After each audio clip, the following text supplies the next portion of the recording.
अस्सलाम वालेकुम, मैं हूं अलीना फारूक। पंजाब हुकूमत की तब्दीली की गूंज है, हमारे तज्जियाकारों की क्या राय है इस बारे में, इसमें करेंगे प्रोग्राम में आगे चलकर बात। अभी सबसे पहले बात करेंगे साबिक वजीर आज़म इमरान खान की गुज़श्ता रोज़ निजी टीवी को दिए गए एक इंटरव्यू की, जिसमें इमरान खान ने चीफ इलेक्शन कमिश्नर पर तनकीद की है और बड़े सख्त अल्फाज में तनकीद की है। इमरान खान ने इलेक्शन कमिश्नर को घटिया आदमी करार दिया। उन्होंने कहा कि इन्हें शर्म ही नहीं आती, कभी तोशाखाना का केस आ जाता है, कभी फॉरेन फंडिंग का केस आ जाता है। मजीद बात करते हुए उन्होंने -1 की एक बार फिर बात दोहराई। अब आपको याद होगा इमरान खान के ऊपर पहले ही खातून जज को धमकाने के सिलसिले में तौहीन अदालत का केस चल रहा है और उसमें फर्द जुर्म भी आयद होनी है। ऐसे माहौल में इमरान खान के चीफ इलेक्शन कमिश्नर के खिलाफ ये कहे गए अल्फाज क्या एक और नया मुसीबत इमरान खान के लिए खड़ी कर सकते हैं? क्या मजीद इमरान खान ने अपने लिए खड़ा कर लिया है? अपने तज्जियाकारों के सामने ये सवाल रखते हैं कि क्या हालिया बयान इमरान खान को मजीद खतरे में डाल सकता है। इसके लिए आज हमें ज्वाइन कर रहे हैं बेनज़ीर शाह साहब, हफीजुल्लाह नियाजी साहब, मजहर अब्बास साहब, अतहर काज़मी साहब और इरशाद भट्टी साहब भी हमारे साथ प्रोग्राम में शामिल होंगे। बेनज़ीर, आपसे गुफ्तगू का आगाज़ करना चाहूँगी। ये जो बयान दिया है खान साहब ने कल, क्या समझती हैं आप इस पर? क्या कानूनी कार्रवाई हो सकती है? रूल्स क्या कहते हैं? अगर होगी तो किस किस्म की हो सकती है? लीना, पहले ही हो रही है इमरान खान साहब के ख़िलाफ़ 2 केसेस जो हैं वो इलेक्शन कमीशन सुन रही है कंटेम्प्ट के इमरान खान साहब के ख़िलाफ़। एक उन पे चल रहा है कंटेम्प्ट का इलेक्शन कमीशन पे, दूसरा कंटेम्प्ट ऑफ इलेक्शन कमिश्नर पे। तो और फिर जब वो इस किस्म के जब बयानात देते हैं और अदालत में तो चले उन्होंने माफ़ी मांग ली, यहाँ पे तो वो माफ़ी भी नहीं मांग रहे, तो अगर उन पे कंटेम्प्ट लग जाती है तो वो नाअहल हो जाएंगे 5 साल के लिए। तो जाहिर सी बात है कि ये एक ख़तरनाक चीज़ साबित हो सकती है उनके लिए अगर वो इसमें माफ़ी नहीं मांगते और अगर ये वाकई में उनको सज़ा मिल जाती है कंटेम्प्ट की। लेकिन अलीना, मैं एक और बात भी आज ज़रूर करना चाहूँगी और वो ये है कि अक्सर कुछ लोग कहते हैं कि हम इमरान खान साहब पे कुछ ज़्यादा ही तनकीद करते हैं। कुछ लोग ये भी कहते हैं कि हम एंटी इमरान खान हैं। मेरे ख़्याल से मैं इसका जवाब देना चाहूँगी कि ऐसा हम क्यों करते हैं। और इसका जवाब ये है लीना कि इमरान खान साहब एक आम सियासतदान नहीं है। वो एक ऐसे सियासतदान है जो जमहूरी निज़ाम का हिस्सा रहते हुए जमहूरी निज़ाम को कमज़ोर करना चाहते हैं। और इसकी आज एक बहुत बड़ी मिसाल ये है कि इमरान खान साहब चाहते हैं कि वो ख़ुद बैठ के फ़ैसला करें कि इलेक्शन कब होंगे, मतलब उसकी तारीख क्या होगी, इलेक्शन कैसे होंगे, EVM से होंगे या नहीं होंगे, और इलेक्शन कौन कराएगा।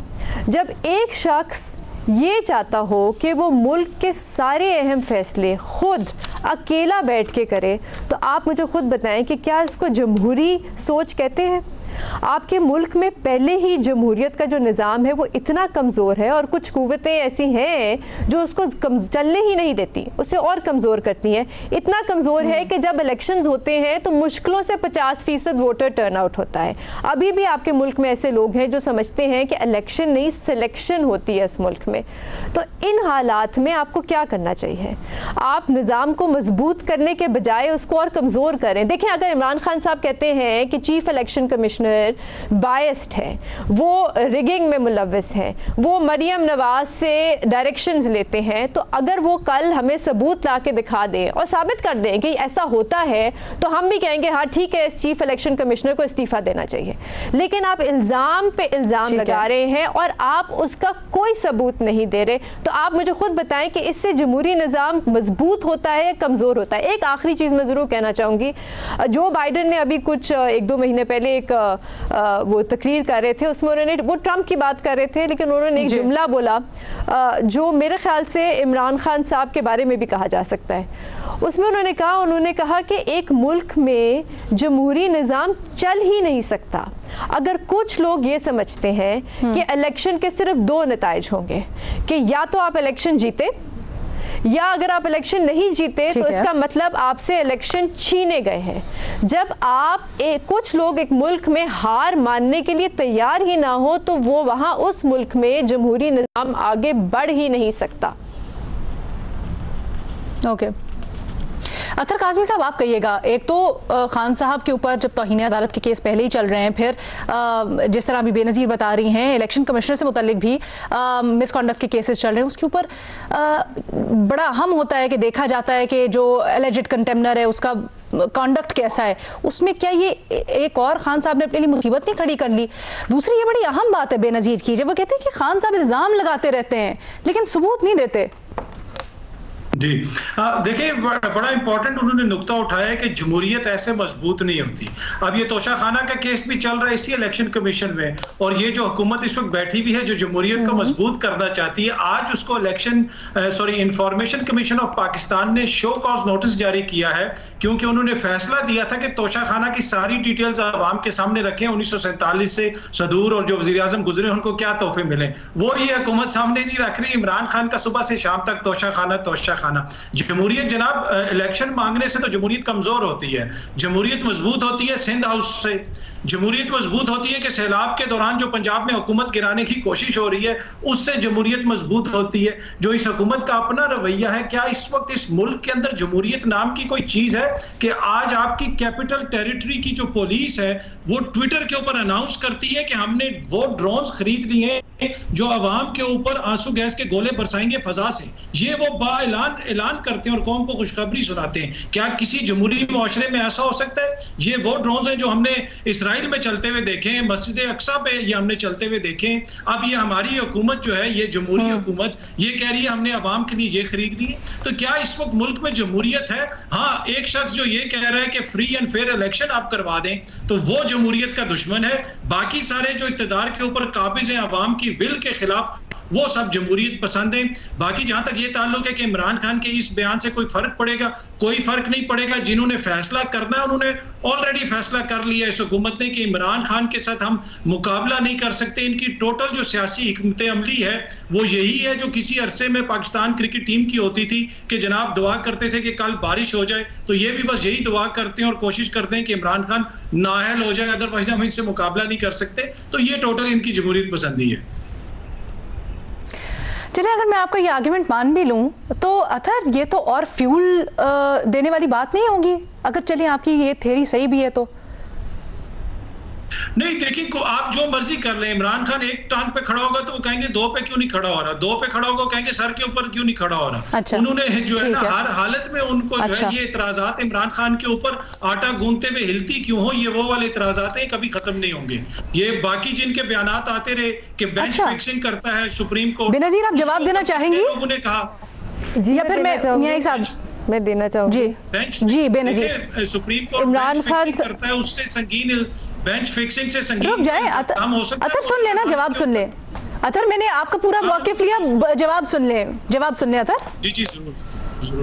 जी बेनज़ीर, ये कहना कि इमरान खान साहब फ्री एंड फेयर और साफ और शफाफ इलेक्शन चाहते हैं, मेरा पता नहीं कौन किसको लगता है कि ये सही बात है, क्योंकि एक तरफ वो कहते हैं कि फ्री एंड फेयर इलेक्शन चाहिए और दूसरी तरफ वो कहते हैं कि चीफ इलेक्शन कमिश्नर मेरी मर्जी का होगा, मैं बताऊंगा कि कब होंगे इलेक्शन, जो तारीख मैं सेट करूंगा उसी वक्त इलेक्शन होंगे, वरना मैं इलेक्शन को नहीं मानूंगा। इसको फ्री एंड फेयर इलेक्शन कहते हैं, पता नहीं है लीना। उसके बाद वो कहते हैं कि इस्टेब्लिशमेंट को वो कहते हैं कि आपने इनको इजाज़त ही क्यों दी, इस्टेब्लिशमेंट जिसका कोई आईनी रूल ही नहीं है सियासत में मुदाखलत करने का, उनको वो कहते हैं कि आपने इनको दूसरी सियासतदान जो है इनको इजाजत ही क्यों दी कि ये आके हुकूमत बनाए। तो आप मुझे बताएं कि ये किस किस्म की सोच है। मेरा सवाल वहीं का वही है कि क्या इसको आप जमहूरी सोच कहते हैं? अथर जी इमरान खान ये तो नहीं कह रहे कि फवाद चौधरी को इलेक्शन कमिश्नर लगा दें, वो ये कह रहे हैं कि इस इलेक्शन कमिश्नर के ऊपर हमें तहफ़्फ़ुज़ात हैं, मुशावरत से एक नया इलेक्शन कमिश्नर लेके आए जिसके ऊपर सबको एतमाद हो। तो इसमें कौन सी कोई गलत बात है? और दूसरी बात देखिए, तो फिर आप आए नेशनल असेंबली में बैठे और मुशावरत करें। आप तो नेशनल असेंबली में है ही नहीं, तो आप कैसे बाहर बैठ के फैसला कर लेंगे कौन चीफ इलेक्शन कमिश्नर लगेगा? ये राजा रियाज साहब फैसला करेंगे ना, जमहूरियत का फेस ऑपोजिशन लीडर राजा रियाज फैसला। नहीं, आप कह रहे हैं इमरान खान साहब कह रहे हैं कि हमारे साथ मुशावरत करें, हम आए, हम बैठे और हम फैसला करें, तो आप आए। राजा रियाज साहब की तो बात ही नहीं हो रही, इमरान खान साहब की बात हो रही है। नहीं, चले थोड़ा सा आगे इसको बढ़ाते हैं नियाजी साहब, इवन चले मैं कहती हूँ असेंबली के अंदर भी ना आए। जी मैं बताता हूँ, आंसर देता हूँ। ये वजीर आजम अपनी काबीना लेके एक अदालती मफरूर के पास लंदन जा सकता है मुशावरत के लिए, तो इस बनी गाला में बैठे इमरान खान के पास भी किसी को भेज दे मुशावरत के लिए, उसमें इतना क्या मसला है? खान साहब भी तो आगे से फिर ये पैगाम देना कि ठीक है मैं मुशावरत करने को तैयार हूँ। न्याय साहब वो तो ये कहते हैं कि जब तक इलेक्शंस की डेट नहीं होगी मैं आगे चलूंगा ही नहीं, एंड देन बाकी चीजें। न्याय साहब आपका इस पूरे मामले के ऊपर, ठीक है अथर आ गया आपका पॉइंट, न्याय साहब आप कहिएगा आपका इसके ऊपर क्या स्टांस है? क्या खान साहब एक तरफ अभी तौहीन अदालत में उन्होंने कहा मुझसे नादानिस्ता तौर पर अल्फाज अदा हो जाते, मुझे पता नहीं था, लेकिन फिर वो बार बार एक ही गलती भी दोहराते जाते हैं, ये क्या हो रहा है? अलीना, हमें ये सहूलत है कि इमरान खान साहब की सारी तारीख हमारे सामने है। अख्तर साहब चूंकि किसी और प्लेनेट पे रहते रहे हैं तो उनको शायद बहुत सारी बातों का पता नहीं है। अब फरमा रहे हैं अजीज अख्तर साहब के जी खड़े होने के लिए एक टांग पे खड़े हो जाए, दो टांग पे खड़े हो जाए। मेरा ख्याल है कि जब आपके पास खड़े होने के लिए एक टांग भी ना हो तो फिर आप कैसे करेंगे? मेरा ख्याल इमरान खान साहब का यही हाल है। अब आप जरा थोड़ा सा देखें कि इमरान खान साहब ने इस इलेक्शन कमिश्नर को किसने अपॉइंट किया, ठीक है जी, और किसकी तारीफ उन्होंने पब्लिक में की है।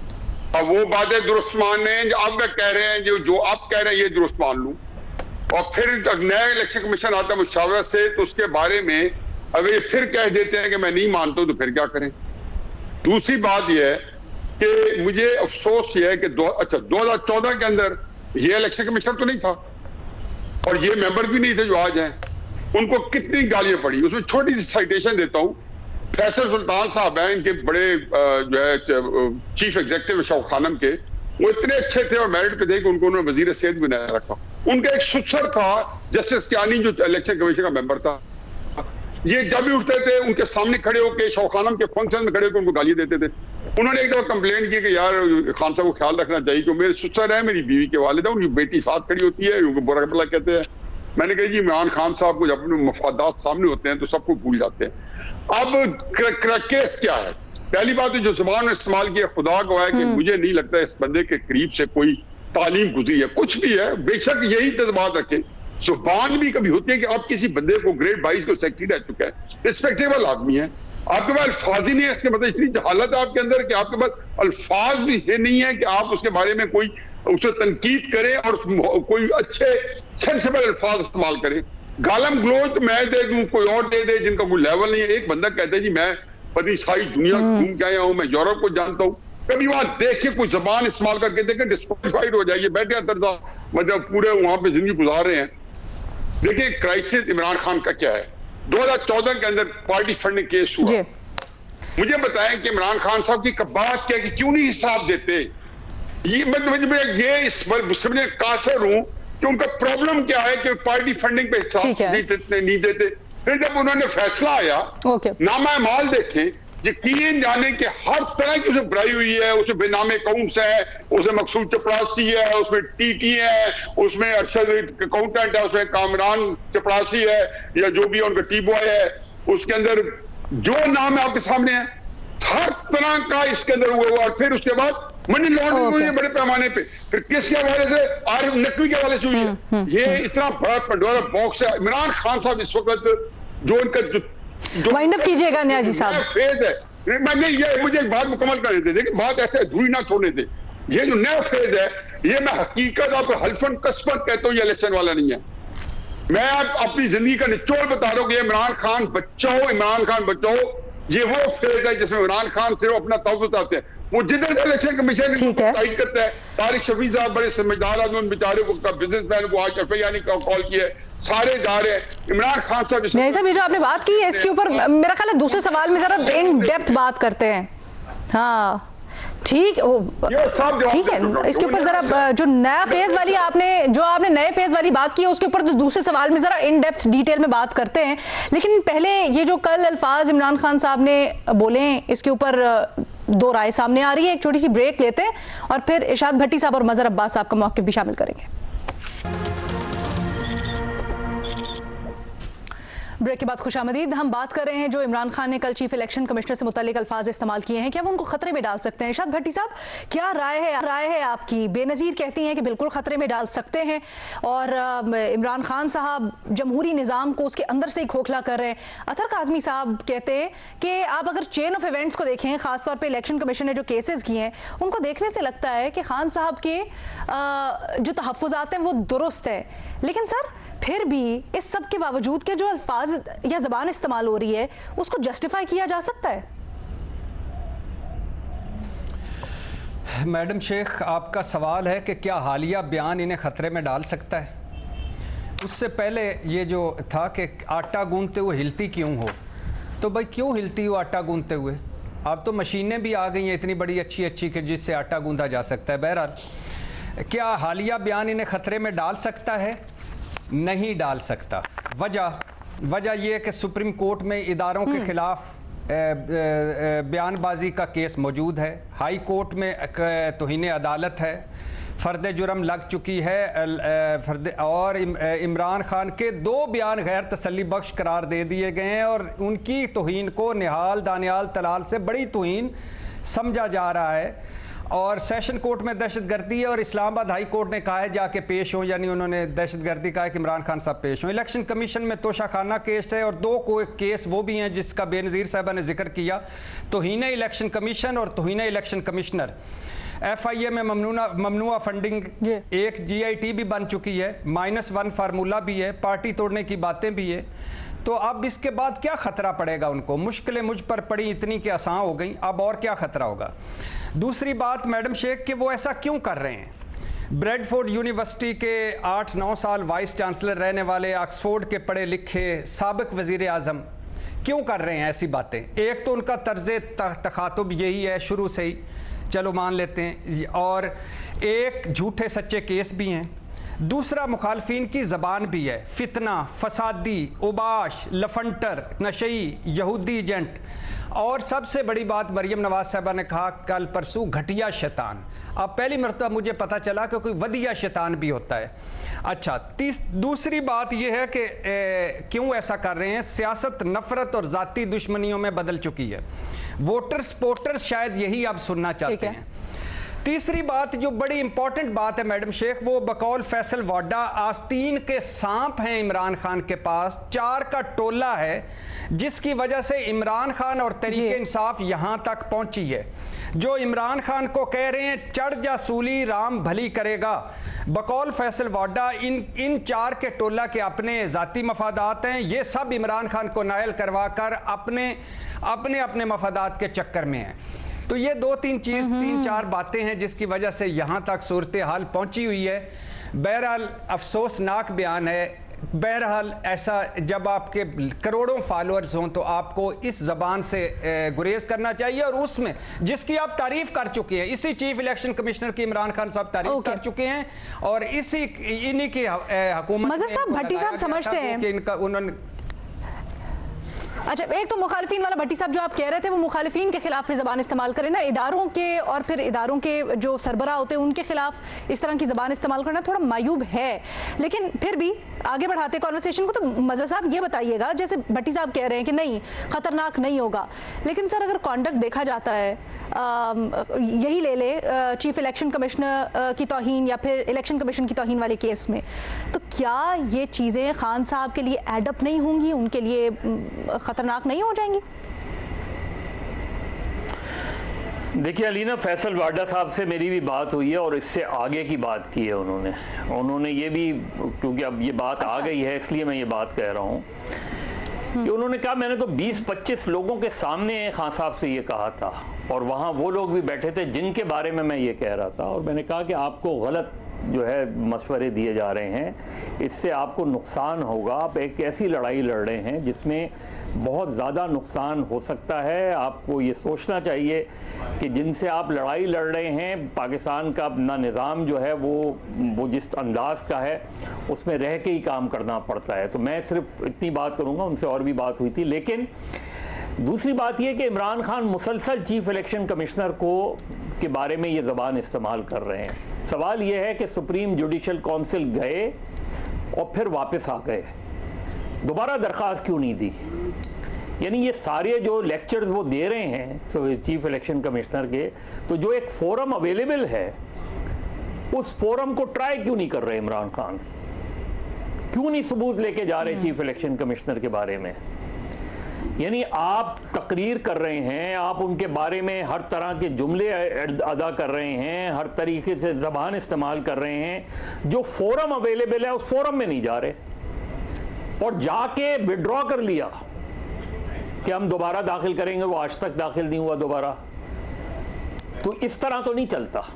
अब ये जो 11 हलकों के ये जो इलेक्शन मुलतवी हुए हैं, कौन गया था कोर्ट में इन इलेक्शन को मुलतवी करवाने? इनिशियली किसने कहा था कि ये इलेक्शन मुलतवी हो जाने चाहिए? तो असल चीज़ ये है कि इमरान खान साहब जो है, अब यही जिस तरह तौहीन अदालत केस है, मतलब एक लाइन लिखकर आप दे दें, एक लाइन लिख के पहले दिन दे देते, और इवन नोटिस आने से पहले ही जब तकरीर हुई थी उस वक्त ही ये रियलाइजेशन आती कि मेरा ख्याल है जो है मुझे ये जुमला, ये नाम नहीं इस्तेमाल करना चाहिए था, इस तरह की बात नहीं करनी चाहिए थी, और एक स्टेटमेंट जारी कर देते कि मैंने जो तकरीर में कहा वो मेरे ये माने नहीं थे, हैं, और चीज़ खत्म हो जाती। तो मामला खत्म हो सकता था, जैसे जजेस ने भी रिमार्क्स दिए। दूसरा नोटिस सर, बड़ी अहम बात है आपकी, और खासकर ये कि चीफ इलेक्शन कमिश्नर के खिलाफ जो जुडिशल काउंसिल में आप जा रहे थे, उस रेफरेंस को फिर वापस क्यों ले लिया गया और अब तक क्यों नहीं दायर किया गया? सर, एक चीज़ मुझे जरा छोटी सी बता दीजिएगा, क्योंकि आपने बताया कि फैसल वावडा साहब से आपकी बात हुई है, तो आपने यकीनन ये भी पूछा होगा कि अगर उन्होंने मशवरा दिया खान साहब को, और ये भी हम सुन रहे हैं कि दीगर लोग भी बार बार ये बैठ के बात करेंगे खान साहब जो आपको मशवरे दिए जा रहे हैं वो सही नहीं है, तो खान साहब क्यों इस पे गौर नहीं कर रहे? क्यों खान साहब उन गलत मशवरों के पीछे लग रहे हैं? मैडम शेख, देखिए वो उनकी अपनी मजहर भाई से पहले कि वो गौर करते हैं। सर, वाडा साहब ने आपको अपनी असेसमेंट नहीं बताई? साहब ने 3 मरतबा, परवेज इलाही साहब ने 3 मरतबा उनको कहा कि ये लड़ाइयाँ, चुमुखी लड़ाइयाँ ख़त्म कर दें प्लीज़, और कोई थोड़ा सा ठंडा करके थोड़ा सा, ये अभी गुजरात तकरीर से पहले भी कहा, लेकिन उन्होंने कहा बिल्कुल ठीक सही बात है, मजहर अब्बास साहब बेहतर करता हूँ, और फिर आगे नया बयान दे देते हैं। तो ये फैसल वाडा साहब भी कहते हैं, बोलने का मौका दीजिएगा। देखिए मैं आपको भट्टी साहब आपका पॉइंट आ गया, मैं सबको बोलने का मौका दीजिएगा प्लीज। मज़े साहब, देखिए जो परवेज इलाही वाली बात की ना अभी भट्टी साहब ने, तो जब ये चीफ मिनिस्टर नहीं बने थे परवेज इलाही साहब, उनसे कई मरतबा मेरी गुफ्तगू हुई, और वो सिर्फ एक लफ्ज कहते थे इमरान खान साहब के बारे में, और वो बहुत से लोग कहते हैं कि इमरान खान साहब को अगर कोई चीज़ नुकसान पहुंचा रही है तो वो उनकी एरोगेंस है, वो नुकसान पहुंचा रही है। सियासत में अना नहीं आती आड़े, सियासत में अगर आपने जो है आपकी अना आड़े आ गई तो फिर आपको बहुत नुकसान होगा। और ये कहा करते थे परवेज साहब ने इंटरव्यू में ये भी कहा है कि लोग मुझे कहते हैं कि मैं इमरान खान लाहौर आते थे और गुफ्तगू नहीं किया। वाडा साहब के क्या कुछ इन्होंने इस मामले में आपको बताया कि उनका क्या टेक अवे था कि खान साहब क्यों नहीं बात मान रहे?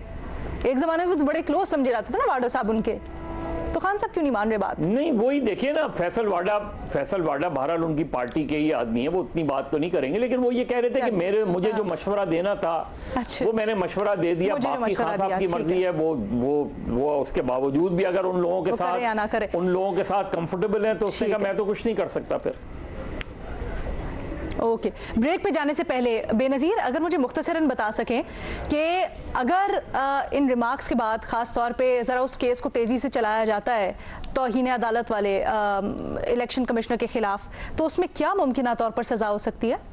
कंटेम्प्ट ही लगेगा। यही इलेक्शन एक्ट में है कि कंटेम्प्ट लगता है till the rising of the court, क्योंकि जो चीफ इलेक्शन कमिश्नर होते हैं उनके पास वही पावर्स होती हैं जो एक हाई कोर्ट जज की होती हैं इस किस्म के केसेस में।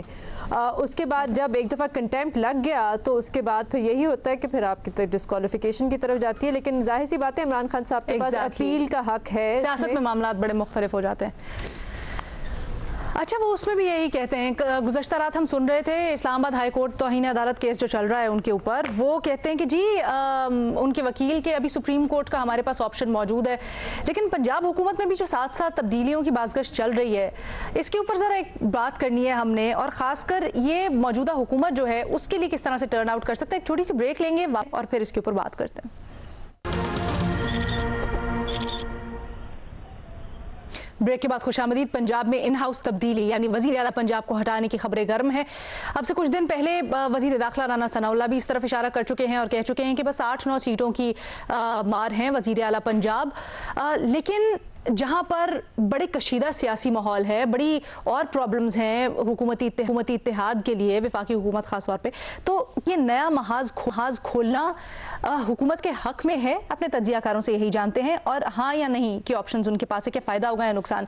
न्याई साहब, सबसे पहले आपकी इसके ऊपर राय चाहूँगी, क्योंकि अभी आप बात कर रहे थे कि खान साहब तो अभी जो नया फेज़ है उसमें इलेक्शंस नहीं चाहते, उसके पीछे मकसद नहीं है सर, लेकिन दूसरी तरफ हम देख रहे हैं कि ये जो बातें हो रही हैं कितनी हकीकत है इसमें, क्योंकि इमरान खान भी इल्ज़ाम लगा चुके हैं कि ऐसी कोशिशें हो रही हैं। क्या आपको लगता है इसमें हकीकत है और ऐसी कोशिशें हो रही हैं, और फिर ये हुकूमत के लिए, पीडीएम हुकूमत के लिए फ़ायदेमंद होगा? इसमें तो दो राय नहीं है कि पाकिस्तान के अंदर 70 साल में जितनी भी हुकूमतें टूटी हैं वो गैर फितरी तरीके से टूटी है। वज़ीर आज़म की गैर फितरी तरीके से टूटी है। यही बात मैंने तहरीक इंसाफ वाले मुझे पूछते थे दिसंबर में कि हमारा क्या मुस्तकबिल है, फिर हमने देखा कि जाहिर है कि इमरान खान साहब को जाना पड़ा, इससे पहले नवाज शरीफ साहब को जाना पड़ा, तो ये पूरा एक सिलसिला है, नियाबत हम चला रहे हैं। बाकी ये है कि अगर आप ये समझें कि मेरी जाती राय क्या है, तो मैं ऐसे जोड़ तोड़ के मैं समझता हूँ कि यही ज़हर कातिल है जिसने पाकिस्तान को आज इस मुकाम पे पहुंचाया है। यही चीजें हैं जिससे हमारे सारे जमहूरी इदारे बर्बाद करके रख दिए हैं। अतर, आपकी क्या राय है इस सिलसिले में? देखें, टू बी ऑनेस्ट, पीडीएम की जो हुकूमत इस वक्त हुकूमती इत्तेहाद है, उनको मसला है, वो ये सब कुछ कर रहे हैं। वो मसलसल इमरान खान के ऊपर तनकीद कर रहे हैं कि मुल्क के अंदर सैलाब आया हुआ है, इमरान खान जलसे क्यों कर रहा है, वो सियासत क्यों कर रहा है, और खुद आप देखें कि वो पंजाब में हुकूमत गिराने की कोशिश कर रहे हैं, वो केपीके में राब्ते कर रहे हैं, सिंध से उन्होंने लोगों के ऊपर वो प्रेशर डाल रहे हैं। तो बुनियादी तो यहाँ पे अगर कोई किरदार अदा कर रहा है तो वो शहबाज शरीफ की हुकूमत, वो पीपल्स पार्टी, ANP, JUIF, वो सब लोग मिल के इस मौके के ऊपर, जब मुल्क के अंदर सैलाब आया हुआ है, उनकी प्रायोरिटी क्या है? उनकी प्रायोरिटी ये है कि किसी तरीके से इमरान खान को या इदारों से लड़ा दो या उसको नाअहल करवा दो, इसकी हुकूमत खत्म कर दो, इसलिए कि जब तक ये चीजें नहीं होंगी इनकी सियासत आगे नहीं चल सकेगी, क्योंकि इनकी जो सियासत है वो बंद कमरों की सियासत है, वो अवामी सियासत नहीं है। अगर ये सारी जमातें इतनी तंग हैं इमरान खान से, उसकी पंजाब हुकूमत से भी, तो ये ज़िमनी इंतखाबात ही करवा दें तो इमरान खान को एक दफा शिकस्त दें, और ताकि ये जो अवामी मूड है वो पता चल जाए कि लोग सब इमरान खान के खिलाफ हैं। तो मेरे ख्याल में यहाँ पे अगर किसी का किरदार है मनफी या मुस्बत, वो इस हुकूमत का है। इदारों के पीछे ये छुपने की कोशिश ना करें। 3 साल से ये इदारों को इल्जाम लगाते रहे कि सिलेक्टेड, अब जो है एकदम से कहते हैं कि इमरान। लेकिन अगर अब तो पीटीआई के अपने अंदर से भी आवाजें उठ रही हैं, कल शकूर शाद साहब के इस्तीफे वाला मामला ले लें, या फिर खैबर पख्तूनख्वा में जो MPAs हैं उनके दावे किए जा रहे हैं कि साइड पे हो रहे हैं, तो पीटीआई के अंदर से भी अब इस तरह की आवाजें उठ रही हैं। बेनजीर, आप क्या समझती हैं, क्या 63A के बाद खास तौर पे जो सिंध हाउस में बैठे हुए थे तो वो भी पीटीआई के अंदर से ही बैठ के गए थे ना, तो किसने किरदार अदा किया था? इन्हीं लोगों ने जो इस वक्त इख्तियार में है, तो अब वो दोबारा कर रहे हैं, यही तो मैं कह रहा हूँ। ओके, तो आपको भी लगता है कि वो दबाव के उसमें, लेकिन चलें बेनजीर ये बताइएगा, क्या 63A के बाद मुमकिन है ये हो भी सके एग्जीक्यूट? अलीना, पहली बात तो ये है कि पंजाब के सूबे को मजाक बना के रख दिया है पीडीएम ने भी और काफ लीग ने भी। कभी वो आ जाते हैं तो कभी वो आ जाते हैं, कभी वो उनकी हुकूमत गिरा देते हैं तो कभी वो उनकी हुकूमत गिरा देते हैं। अब देखें, आप परवेज़ इलाही साहब को अगर हटा भी देते हैं वज़ीर आला पंजाब, तो ये जो गैर यकीनी सूरत हाल है पंजाब में, ये तब भी ख़त्म नहीं होगी। अब 2 ऑप्शंस हैं जिन पर गौर किया जा रहा है, इन दोनों ऑप्शंस को देख लेते हैं। एक ऑप्शन जो जैसे आपने बताया कि राना सनाउल्लाह साहब ने कहा कि 8 MPAs हैं और अगर ये इस्तीफ़ा दे दें तो उनकी हुकूमत गिर जाती है परवेज़ इलाही साहब की। ठीक है, चलें वो इस्तीफ़ा दे देते हैं, हमजा शहबाज आ जाते हैं, उसके बाद कल बाई इलेक्शन होता है और पीटीआई अगर वो 8 की 8 सीटें जीत जाती है तो फिर वो नो कॉन्फिडेंस मोशन ले आएंगे, बैक टू स्क्वायर वन। दूसरी ऑप्शन ये है कि काफ लीग के कुछ MPAs जो हैं वो पार्टी के खिलाफ वोट दें। अब वो पार्टी के खिलाफ कैसे वोट देंगे जब सुप्रीम कोर्ट का एक फैसला है जहाँ पे लिखा हुआ है कि पार्लियामेंट्री लीडर जो होता है असेंबली का, वो डायरेक्शन देगा। अगर पार्लियामेंट्री लीडर जो है काफ लीग का वो डायरेक्शन देते हैं कि आप परवेज़ इलाही साहब के खिलाफ वोट नहीं डाल सकते, तो वो नहीं डाल सकते। और देखिए अलीना, आजकल जो पंजाब में सूरत हाल है वो कुछ इस किस्म की है कि कोई इलेक्टेबल, मेरा नहीं ख्याल है कि बाय इलेक्शन में हिस्सा लेना चाहेगा या पीटीआई के ख़िलाफ़ इस वक्त इस हालात में लड़ना चाहेगा, क्योंकि वो ये मोस्ट लाइकली हारेगा। तो इन हालात में ये जो बैक एंड फोर्थ एक हुकूमत बन गई है उसको चलने दे, 12 महीने रह गए हैं।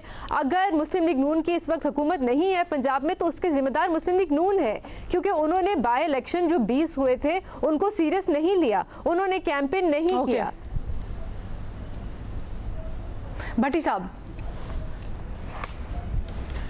बहुत सीरियस लिया था उन 20 इलेक्शन के हलकों को और बहुत कंपेन की थी और बहुत एफर्ट्स की थी, लेकिन हार गए। 18-2 का मुकाबला था और 15-5 का मुकाबला रह गया। ये तो खैर ना करें। अच्छा, दूसरी बात, राना सनाउल्लाह साहब से दरखास्त है कि 8 बंदों की मार है पंजाब हुकूमत। राना साहब, आपकी मरकज़ की हुकूमत 2 या 4 बंदों की मार है, अगर वो इस्तीफे दे दें तो फिर आपका क्या बनेगा? अच्छा, ये जो दूसरा आपने कहा शकूर शाद का और केपी, ये बड़ा प्लानिंग के तहत सारा कुछ हो रहा है। और बड़े आएंगे कि हम वापस का असेंबली में आना चाहते हैं, हम वापस असेंबली में, और बड़े आएंगे। ये प्लानिंग के तहत हो रहा है, स्क्रिप्ट के तहत हो रहा है। -1 फार्मूला भी चल रहा है, पार्टी तोड़ने की कोशिशें भी हो रही हैं, पीटीआई के मुस्ताफी अरकान को तोड़कर वापस लाने की कोशिशें भी हो रही हैं। छांगा मांगा सिंध हाउस से अगला नेक्स्ट लेवल खेला जा रहा है। इन हाउस तब्दीली नहीं, आउट हाउस तब्दीली की सारी कोशिशें हो रही हैं। फाउल प्ले हो रहा है। 30-30, 40-40 साल से हुकूमत में रहने वालों ने कुछ नहीं सीखा बदकिस्मती से। और आखिरी बात, जिस तरह इस वक्त सियासत से इमरान खान को आउट करना है, सारों पीडीएम सब पीडीएम की ख्वाहिश है, इसी तरह पीडीएम की सबसे बड़ी ख्वाहिश है हमें पंजाब हुकूमत वापस ला दो। अनोखा लाडला खेलन को मांगे चांद रे। क्या करें मैडम शेख, इन्होंने कुछ नहीं सीखा और कुछ नहीं सीखना, और इससे नुकसान होगा पीडीएम को आगे लॉन्ग टर्म में। मज़ा साहब, देखिए एक मफरूज़े की बुनियाद पर हम सारा तज्जिया कर रहे हैं। मुझे बताएं कोई 2 एमपीएस ने प्रेस कॉन्फ्रेंस की है कि उन्हें ऑफर हुई है? कोई 2 एमपीएस किसी ने कहा कि उनको ऑफर हुई है और ये बताया कि कहां से ऑफर हुई है? एक बयान आया कि ये हमारे एमपीएस को खरीदे जा रहा है। भाई भी तो सबूत देना, कौन से एमपीए को खरीदे जा रहा है, कौन से एमपीए हैं जिनको खरीदा जा रहा है? यानी मेरे अगर एमपीएस बिक रहे हैं तो मुझे उन एमपीएस का नाम तो पता होगा ना। तो हम एक मफरूज़े की बुनियाद पर ये तसव्वुर कर रहे हैं कि पंजाब हुकूमत खत्म की जा रही है।